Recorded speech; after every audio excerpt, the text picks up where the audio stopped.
ఈసారి కార్తీక పౌర్ణమి ఎప్పుడు అంటే నవంబర్ 26వ తేదీనా లేక నవంబర్ 27వ తేదీనా అనే ధర్మ సందేహం అందరిలోనూ ఉంది. అంతేకాదు కార్తీక పౌర్ణమి రోజు ప్రతి ఒక్కరూ కూడా 365 వత్తుల దీపాన్ని వెలిగిస్తారు. ఎంతో పవిత్రమైన కార్తీక పౌర్ణమి గడియల్లో 365 వత్తుల దీపాన్ని వెలిగిస్తే 365 రోజులు అంటే సంవత్సరం మొత్తం దీపాన్ని వెలిగించిన ఫలితం కలుగుతుందని చాలామంది నమ్ముతారు. మరి ఏ రోజు అంటే నవంబర్ 26వ తేదీనా లేక నవంబర్ 27వ తేదీనా? ఏ రోజు 365 వత్తుల దీపాన్ని వెలిగించాలి? ఇంతటి విశేషమైన కార్తీక పౌర్ణమిని ఏ రోజు చేసుకోవాలి అనే సందేహం అందరిలోనూ ఉంది. దానికి సమాధానం ఇప్పుడు ఈ వీడియోలో తెలుసుకుందాం. మాసాలంటిలో విశేషమైన మాసం కార్తీక మాసం. పౌర్ణమి రోజు చంద్రుడు కృతికా నక్షత్రంలో సంచరించడం వల్ల ఈ మాసానికి కార్తీక మాసము అనే పేరు వచ్చింది. కార్తీక పౌర్ణమి రోజు ఎన్నో పూజలు, నోములు, వ్రతాలు ఆచరిస్తాం. ఎవరైతే కార్తీక పౌర్ణమి రోజు పూజలు చేస్తారో 365 వత్తుల దీపాన్ని వెలిగిస్తారు. ఆ ఇంట్లో సాక్షాత్తు ఆ శివ పార్వతులు, లక్ష్మీనారాయణులు కొలువై ఉంటారు. ఆ ఇల్లు ఎప్పుడూ నిత్యము సిరి సంపదలతో తులతూగుతూ ఉంటుంది. కాబట్టి 365 వత్తుల దీపాన్ని ఎప్పుడు వెలిగిస్తే కోటి జన్మల పుణ్యం కలుగుతుందో ఇప్పుడు ఈ వీడియోలో తెలుసుకుందాం. అలాగే కార్తీక పౌర్ణమి స్నానం ఏ రోజు చేయాలి అంటే నవంబర్ 26వ తేదీ చెయ్యాలా లేక నవంబర్ 27వ తేదీ చెయ్యాలా అనే విషయం కూడా మనం తెలుసుకుందాం. కార్తీక పౌర్ణమి రోజు రాత్రి పౌర్ణమి గడియలకు ఎంతో విశేషత ఉంటుంది. ఈ రోజు రాత్రి పున్నమి చంద్రుడి వెన్నెల్లో అమృతం ఉంటుంది. అలా ఉన్న సమయంలో మనం ఏం చేసినా సరే కోటి జన్మల పుణ్యం వస్తుంది. ఇలా రాత్రి సమయంలో పౌర్ణమి గడియలు ఉన్న రోజే ప్రకృతిలో కూడా నిద్రాణమై ఉన్న కొన్ని శక్తులు యాక్టివేట్ అవుతాయి. ఆ శక్తులను మనం పొందాలి అంటే ఆ రోజు పౌర్ణమి గడియల్లో శివారాధన తప్పకుండా చేయాలి. పూర్ణిమ చంద్రుడు ఉన్న సమయంలో వెన్నెల్లో గడపాలి. మన శరీరానికి వెన్నెల తగిలేలా చూసుకోవాలి. అలా చేస్తే అందులోని అమృతత్వం మన శరీరంలోకి ప్రవేశిస్తుంది. మరి ఇంతటి విశేషమైన పౌర్ణమి గడియలు ఏ రోజు ఉన్నాయి? నవంబర్ 26వ తేదీనా లేక నవంబర్ 27వ తేదీనా అనేది ఇప్పుడు తెలుసుకుందాం. ఎప్పుడైనా సరే కార్తీక పౌర్ణమి అంటే ఆ రోజు రాత్రి పౌర్ణమి గడియలు ఉండాలి. అలాగే కృతికా నక్షత్రం కూడా ఉండాలి. ఇలా కార్తీక పౌర్ణమి మరియు కృతికా నక్షత్రం కలిసిన అద్భుత సమయాన్ని కార్తీక పౌర్ణమిగా మన పురాణాలు చెబుతున్నాయి. మరి ఈసారి కృతికా నక్షత్రం మరియు పౌర్ణమి గడియలు ఏ రోజు ఏ సమయంలో వచ్చాయో ఇప్పుడు చూద్దాం. ఇది తెలియాలంటే పౌర్ణమి గడియలు ఎప్పుడు మొదలయ్యాయో తెలుసుకుందాం. పౌర్ణమి గడియలు నవంబర్ 26వ తేదీ మధ్యాహ్నం 3:53 ప్రారంభమై నవంబర్ 27వ తేదీ మధ్యాహ్నం 2:45 వరకు కార్తీక పౌర్ణమి గడియలు ఉన్నాయి. ఇక కృతికా నక్షత్రం వచ్చేసి పౌర్ణమి గడియలకు కొంచెం ముందుగా అంటే నవంబర్ 26వ తేదీ మధ్యాహ్నం 2:05 ప్రారంభమై నవంబర్ 27వ తేదీ మధ్యాహ్నం 1:35 వరకు కృతికా నక్షత్రం ఉంది. ఇక్కడ మనం చూస్తే ఈసారి కృతికా నక్షత్రం దాదాపు పౌర్ణమి గడియలతోనే మొదలై పౌర్ణమి గడియలు మొత్తం కృతికా నక్షత్రం కలిసి ఉంది. చాలామంది కార్తీక పౌర్ణమిని ఈ కృతికా నక్షత్రాన్ని ఆధారంగా చేసుకుంటారు. ఈసారి మనకు నవంబర్ 26వ తేదీనే రాత్రి పౌర్ణమి గడియలు మరియు కృతికా నక్షత్రం ఉన్నాయి. ఇలా పురాణాల్లో చెప్పిన విధంగా అంటే రాత్రి కార్తీక పౌర్ణమి గడియలు ఉండాలి, కృతికా నక్షత్రం ఉండాలి. ఇలా ఉన్న రోజే కార్తీక పౌర్ణమి చేసుకోవాలి.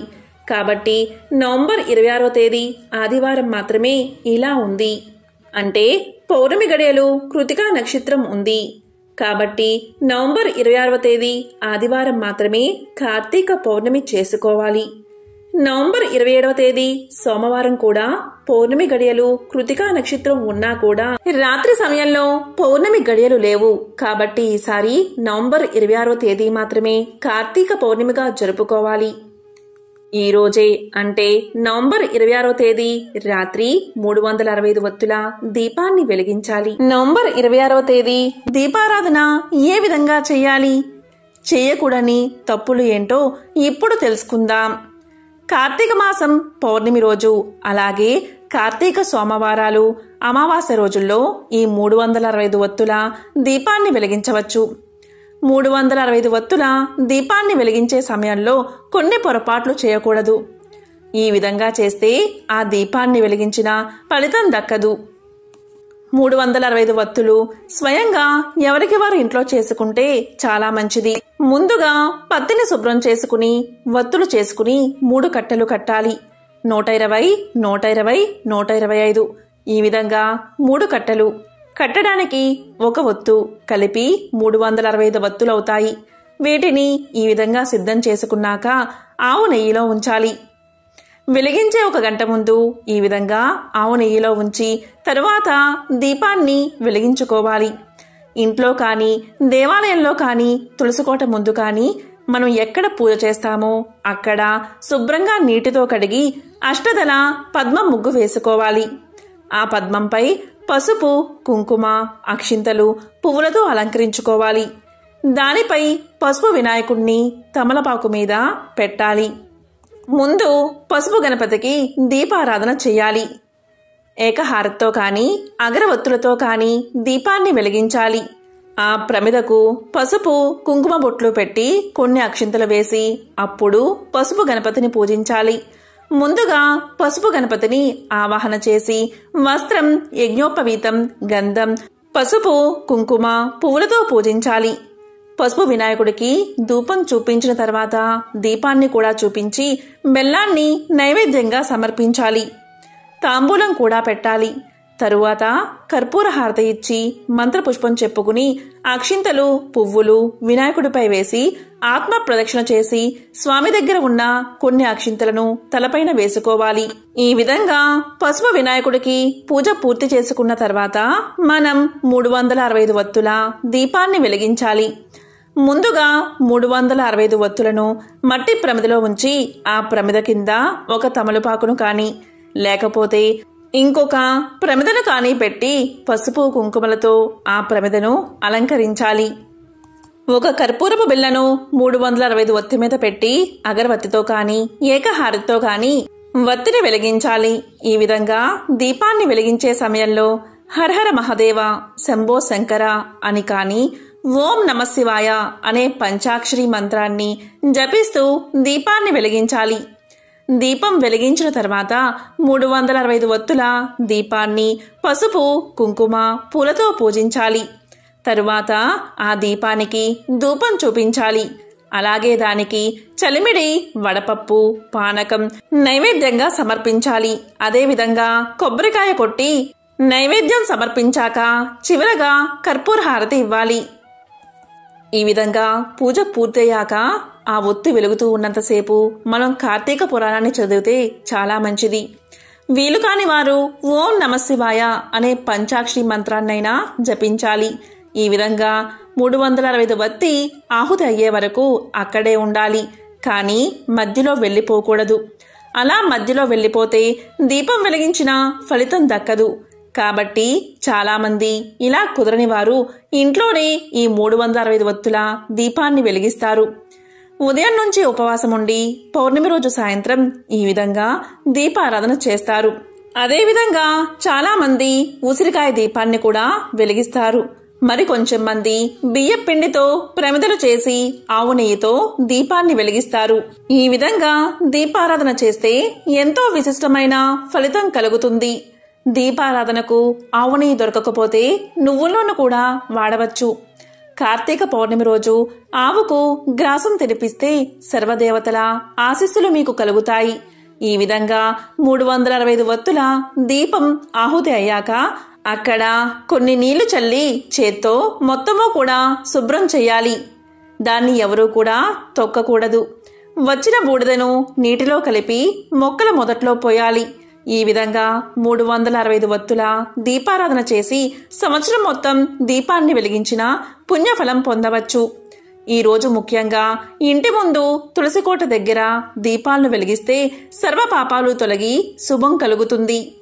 దీపం వెలిగించే అవకాశం లేనివారు శివాలయంలో ఆవు నెయ్యిని సమర్పించినా చాలు. దీపారాధన చేసిన ఫలితం మీకు కలుగుతుంది. ఈ రోజు దీపం వెలిగించడం వల్ల అన్ని కోరికలు నెరవేరతాయి. కార్తీక పౌర్ణమి రోజు నమక, చమక, మహాన్యాస ఏకాదశ రుద్రాభిషేకం చేస్తే శివుడు ప్రసన్నుడవుతాడని పురాణాలు చెబుతున్నాయి. కార్తీక పౌర్ణమి రోజున ఉసిరికాయలను దానం చేయడం వల్ల దరిద్రం తొలగిపోతుంది.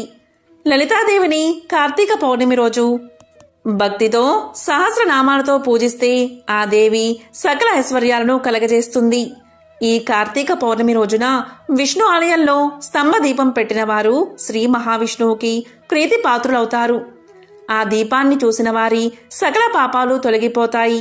శివకేశవ భేదం లేని పరమ పవిత్రమైన మాసం కార్తీక మాసం. ఈ కార్తీక పౌర్ణమి రోజున జరిగే జ్వాలా తోరణ దర్శనం చేస్తే సర్వ పాపాలు తొలగిపోతాయి. జ్వాలా తోరణ దర్శనం చేస్తే భూత, ప్రేత, పిశాచ బాధలన్నీ నివారించబడతాయి. కార్తీక జ్వాలా దర్శనం వల్ల మానవులకు, పశుపక్షాదులకే కాదు క్రిమి కీటకాలకు సైతం పునర్జన్మ ఉన్నదని పురాణాలు చెబుతున్నాయి. నవంబర్ 26వ తేదీ ఉదయం యథావిధిగా తులారాశిలో స్నానం చేసి ఆ రోజంతా ఉపవాసం ఉండి నక్షత్ర దర్శనం తర్వాత అంటే రాత్రి సమయంలో నవంబర్ 26వ తేదీ సాయంత్రం 6 గంటలు దాటిన తర్వాత మళ్లీ పూజ చేసుకుని 365 వత్తుల దీపాన్ని గుడిలో లేదా ఇంట్లో వెలిగించుకోవాలి. ఇక్కడ ఒక విషయం గుర్తుపెట్టుకోండి. కార్తీక పౌర్ణమి రోజు నదీ స్నానం చేస్తే అత్యంత పుణ్యం మీకు కలుగుతుంది. ప్రతి ఒక్కరూ కూడా సముద్ర స్నానం, నదీ స్నానం చేయలేకపోవచ్చు. అలాంటి వారు ఇంట్లోనే ఉండి సముద్ర స్నానం, నదీ స్నానం చేసిన ఫలితాన్ని పొందాలి అంటే మీరు స్నానం చేసే ముందు చిటికెడు కల్లు ఉప్పు అంటే సముద్రపు ఉప్పును ఆ నీటిలో వేసుకుని దానితో స్నానం చేయండి. నవంబర్ 26వ తేదీ అంటే కార్తీక పౌర్ణమి రోజు ఈ విధంగా స్నానం చేసినా కూడా కార్తీక పౌర్ణమి స్నాన ఫలితం 100% దక్కాలి అంటే నవంబర్ 27వ తేదీ ఉదయం సూర్యుడు తులారాశిలో ఉండగా అంటే తెల్లవారుజామున 3 గంటల 30 నిమిషాల నుండి 5 గంటల 30 నిమిషాల మధ్యలో కార్తీక పౌర్ణమి స్నానం చేయాలి. వివరంగా చెప్పాలి అంటే కార్తీక పౌర్ణమి రోజు కార్తీక దీపం అలాగే కార్తీక స్నానం చేస్తే చాలా మంచిది. కార్తీక దీపం ఎప్పుడు పెట్టాలి అంటే రాత్రి సమయంలో. నవంబర్ 26వ తేదీ మధ్యాహ్నం నుంచి పౌర్ణమి గడియలు మొదలై నవంబర్ 27వ తేదీ మధ్యాహ్నం ముగుస్తున్నాయి.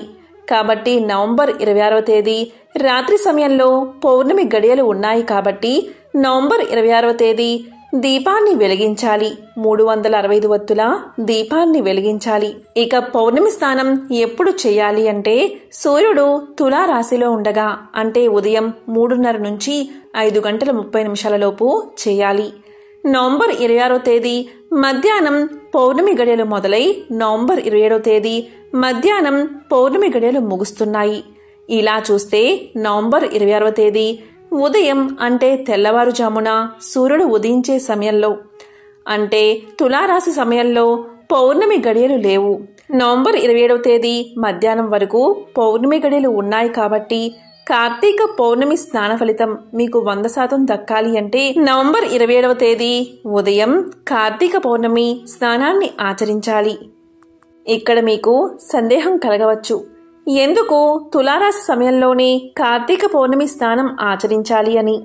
ఎందుకు అంటే ఈ సమయంలో నీటిలో గంగాదేవి, అగ్నిదేవుడు ఉంటారు. సమస్త తీర్థ దేవతలు కూడా ఆ సమయంలో నీటిలోనే ఉంటారు. ఆ సమయంలో స్నానం చేస్తేనే మనం తెలిసి తెలియక చేసిన సమస్త పాపాలు ఆ గంగాదేవి పోగొడుతుంది. అందుకే ఈ సమయంలోనే స్నానాన్ని ఆచరించాలి. మీరు కార్తీక పౌర్ణమి స్నానాన్ని నవంబర్ 26వ తేదీ కూడా ఉదయం 3:30 నుంచి 5:30 లోపు చేసి ఆ రోజంతా ఉపవాసం ఉండండి. ఇక నక్షత్ర దర్శనం తర్వాత పూజ చేసుకుని 365 వత్తుల దీపాన్ని వెలిగించండి. అలాగే నవంబర్ 27వ తేదీ తెల్లవారుజామున కూడా కార్తీక పౌర్ణమి స్నానం ఆచరించండి. ఇలా చేస్తే 100% స్నాన ఫలితం మీకు దక్కుతుంది. నవంబర్ 27వ తేదీ ఉదయం సూర్యుడు తులారాశిలో ఉండగానే స్నానం ఆచరిస్తే చాలా మంచిది. ఇది కుదరని వారు కనీసం పౌర్ణమి గడియలు వెళ్లేలోపు అంటే నవంబర్ 27వ తేదీ మధ్యాహ్నం 2:45 లోపు ఖచ్చితంగా అందరూ కూడా కార్తీక పౌర్ణమి స్నానాన్ని చేయండి. నవంబర్ 26వ తేదీ మధ్యాహ్నం 3:53 నుంచి మీరు సముద్ర స్నానాన్ని చేయవచ్చు. మనం నిత్యం పనుల్లో ప్రతిరోజు దీపారాధన చేయడం కుదరకపోవచ్చు. అందుకే ఈ కార్తీక పౌర్ణమి రోజు 365 వత్తుల దీపాన్ని వెలిగించి 365 రోజులు దీపాన్ని వెలిగించిన ఫలితాన్ని పొందండి. ఇలా సంవత్సరం మొత్తం దీపారాధన వెలిగించిన ఫలితం రావాలి అంటే మీరు ఖచ్చితంగా నవంబర్ 26వ తేదీ రాత్రి 365 వత్తుల దీపాన్ని వెలిగించండి. ఇక ఇక్కడ విశేషం ఏంటి అంటే నవంబర్ 27వ తేదీ సోమవారం కార్తీక పౌర్ణమి గడియలు కూడా ఉన్నాయి. అందున కార్తీక సోమవారం. ఈ కార్తీక సోమవారం మధ్యాహ్నం వరకు పౌర్ణమి గడియలు ఉన్నాయి. అలాగే సూర్యోదయ సమయంలో కూడా కృతికా నక్షత్రం ఉంది. ఈరోజు కార్తీక సోమవారం కాబట్టి ఈరోజు ఉదయం కార్తీక స్నానాన్ని ఆచరిస్తే ఒకేసారి కార్తీక సోమవార స్నాన ఫలితం అలాగే కార్తీక పౌర్ణమి స్నాన ఫలితం ఒకేసారి మీకు లభిస్తాయి. ఇలా కార్తీక సోమవారం కార్తీక పౌర్ణమి గడియలు వచ్చిన ఈ రోజు ఎవ్వరూ కూడా అస్సలు వదులుకోవద్దు. నవంబర్ 26వ తేదీ రాత్రి పున్నమి కాంతి ఒంటికి తగిలితే చాలు సమస్త దోషాలు తొలగిపోతాయి. మీకు ఉన్న నరదృష్టి నరఘోష తొలగిపోతుంది. అఖండ ఐశ్వర్యం కలుగుతుంది.